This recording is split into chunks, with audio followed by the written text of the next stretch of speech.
lupaan nyt.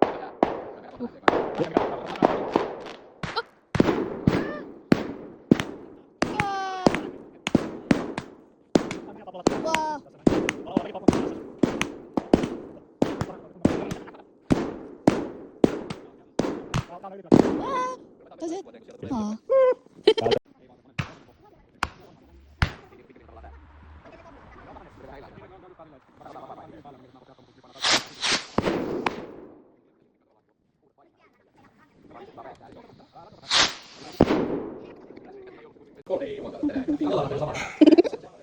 Siinä on teille joku salkku. Does that show me? How is that? No seuraavaksi sinä. Hei, tää on muuten vanha. Tää ei ollut se, mutta tää on jotain ransiitti. Joo, se on jotain memala-aikoja tyyli. Jotain ransiittia. Ennen bussia kyllä tää väkisinkin. Siis juu, jotain ransiittihommia. Avataan kattoa. Wow. Just. Memala yläkerran fiilistä tästä biisistä. Kyllä, kun se Karik sanoi, kiinteä hinta. Kiinteä hinta palautus. Kiinteänä viesti. Sanoin, 3 viettä ees taas palautettu. Tai tulkaa nyt katsoa vittu, että noiden isänne menisi nukkuun. Pitäisikö meidän sanoa just, että jos mä haluun nukkuun, niin... Onko?